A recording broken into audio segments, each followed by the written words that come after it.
Your Excellency, Governors, Brave Award winners and honoured guests, welcome to our annual awards ceremony, and I'm thrilled that so many of you are able to join us today. Sadly, our President, Princess Alexandra, is unable to be with us, but we send her best wishes. Normally, this event is a combination of our annual General Court and our annual awards ceremony. Today, we have a strong and long set of awardees, so we decided to have our online AGC earlier this week. This means we can focus on the priority of today, acknowledging the incredible bravery of the awardees assembled in front of us. The stories you'll hear this afternoon, some tragic, all humbling, are astonishing, and all worthy of our deepest respect.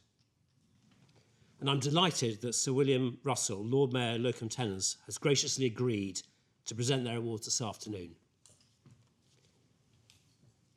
The awards today account for a very small proportion of the awards given last year, a total of 1,445. Day-to-day business continues to increase, and I'm happy to see that our efforts to expand the base from which we receive nominations is beginning to pay off. We're now seeing a gradual increase in nominations from medical services, the Coroner's Court, Lord's Lieutenant, as well as rescue services and sporting organisations. In this way, I think we're beginning to reach many more deserving individuals, but there's more work to do. Last year, the Stanhope Gold Medal was awarded to Chelsea Evans, and you can read her extraordinary story about a blazing house fire rescue of an entire family in our annual report. Unfortunately, she cannot be with us today to receive her medal because she's just had a baby. Congratulations, Chelsea.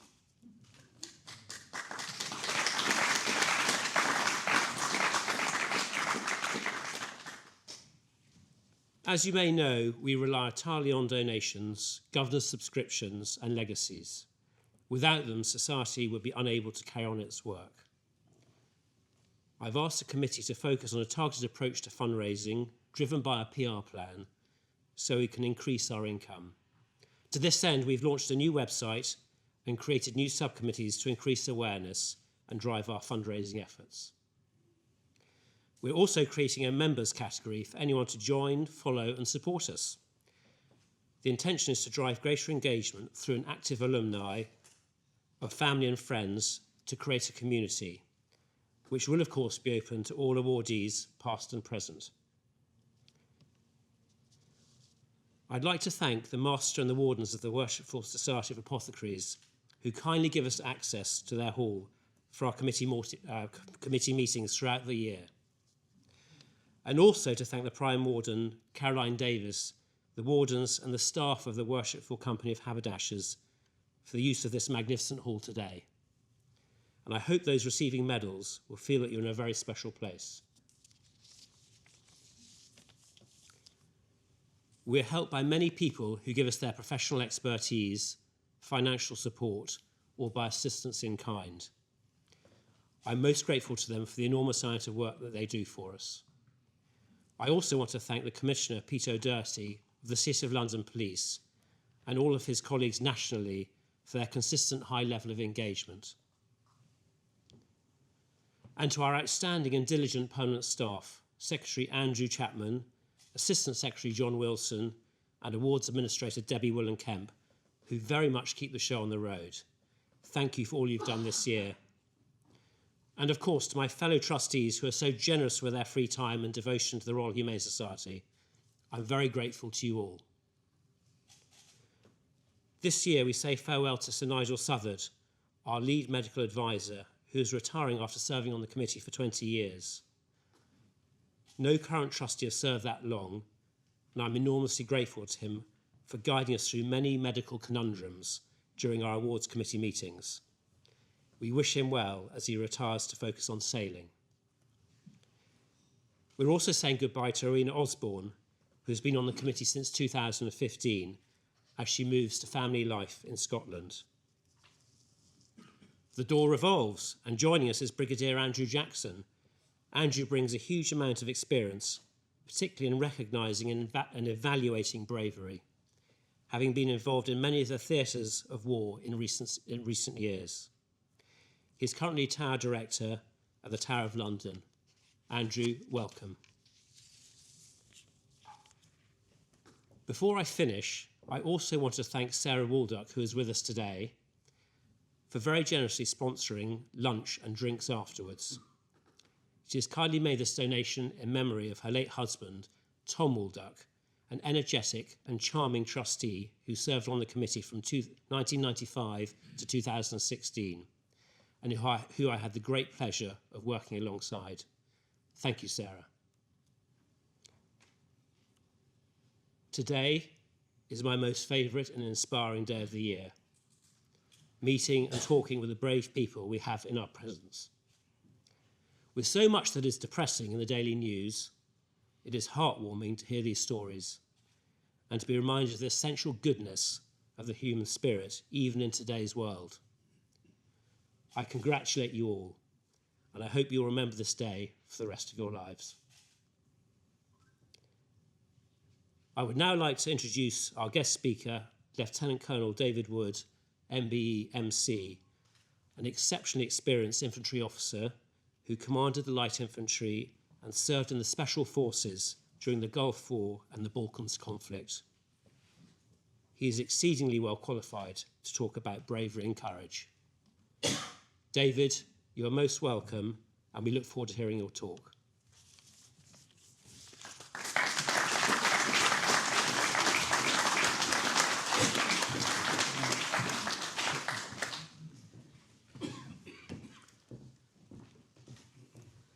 My Lord Mayor, Your Excellency, trustees, and especially awardees. I know these events are often quite nerve-wracking events, and you're probably as nervous as I am, or perhaps even more nervous than I am. Let me put your nervousness at rest by telling you that I'm not going to be asking any questions at the end. But I will be addressing most of what I say to you. I feel very privileged to be asked to make this address and to address such a remarkable group of people. Privileged and just a little awed by the stories that I've read about your exploits, because you are a truly remarkable set of people. You're also different ages, different sexes, different walks of life. The circumstances you faced were also very different. But you're bound together by a thread, a common thread, which we call bravery.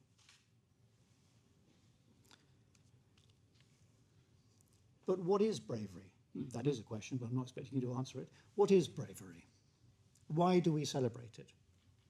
Why do we feel our hearts swell with pride when we see something that is brave? Why do we like to hear stories of the sort of things that you've done? What is it that makes bravery inspiring, terrifying, and sometimes makes grown men cry? Why? Well, the answer, to be honest, is that I don't know, which is odd, because in my life I've been in the presence of some very, very brave men. As was mentioned earlier, I served for some years in the Special Air Service. There I knew and served with some extraordinary people, drank with them, broke bread with them, fought with them, and indeed buried some of them. I've also served with some extraordinarily brave women, and I know that courage is not a man thing. Far from it. Nor is it the preserve of the young or the old. It's here, it's there, it's nowhere. But it's a real thing. And whilst courage isn't universal, I believe that the seeds of courage are in all of us. The building blocks of courage are in all of us. And like seeds in a garden, the seeds of courage don't necessarily flourish by themselves. They need to be nurtured. They need to be cared for. Courage can't be taught, but it can be practiced. And I believe that most people, perhaps even all of us, have within us some element of courage. Courage is maybe part of what makes us human. I also believe, and this is quite important, that people who have been brave are more likely to be brave again. Courage is a bit like a muscle, in my view. The more you use it, the more likely you are to use it again. That may not be good news for you, of course. but I think it's a fact, because by definition, you are doers. By definition, you didn't turn away. You didn't run away. You didn't pretend not to notice. You stood up to the plate, you faced down your fears, and are willing to bet that one day you'll do it again. But in the meantime, can you really practice being brave? Well, the simple answer is I think you can. I think we all practice being brave when we do things that frighten us. And here I'll let you into a secret. Personally, I am frightened of water. Now, I love sailing, I like canoeing, I'm actually not too keen on swimming, but I like water. But I don't like drowning. And I have nearly drowned twice in my life, and I didn't particularly enjoy either occasion. But some years ago, when I was in the SAS, I had the opportunity to practice one of these sessions where you practice escaping from an underwater helicopter. A helicopter that's crashed, turns over, and you have to get out of it. And for me, that is the very definition of hell. And I had a straightforward choice. Do I give in to my fear and find something else to do that day?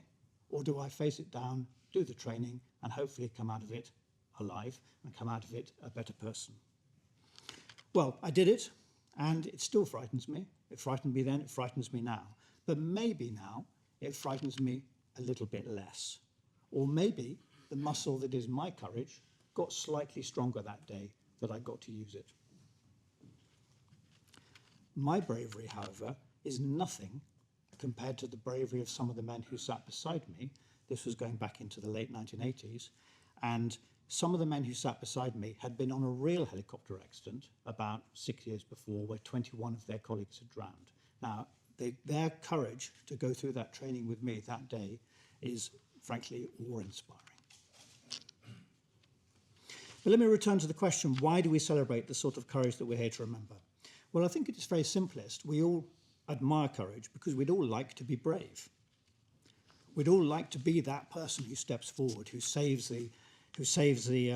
the victim from a burning house, who talks the person down, who pulls people out of harm's way, who tackles the knife-wielding shoplifter, who stopped the bleeding, who pulled people out of the fire, who jumped in to save the drowning girls. We'd all like to be that person in our hearts. And we'd like to be that person because deep in our souls, we know that it's good to be that sort of person. And it's better than being the sort of person who just looks away. But that isn't the whole story, is it? And you know this better than I.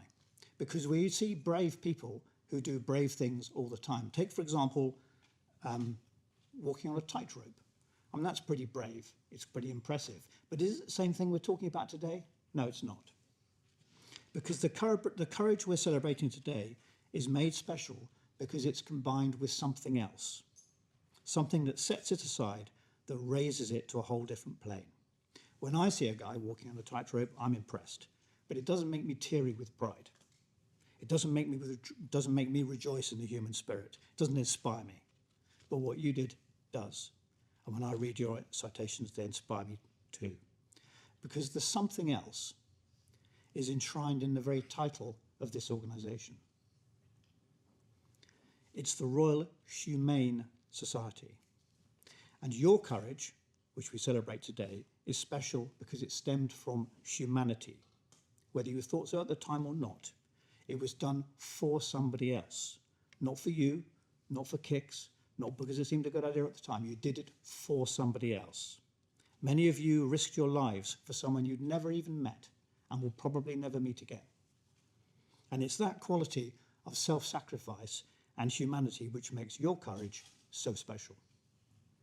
It's that quality that inspires others, that stills the room and makes grown men cry.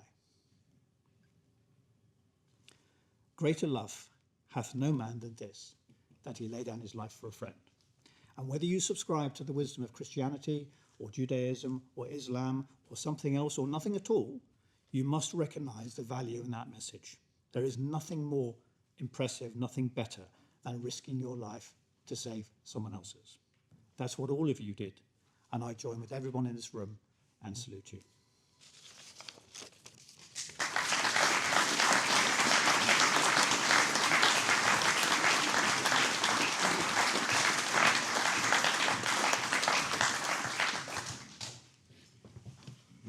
Your Excellency, ladies and gentlemen, it's my honour and privilege to thank the Lieutenant Colonel Wood for those very inspiring words. I won't try and précis them, but I do like the idea of bravery as a muscle.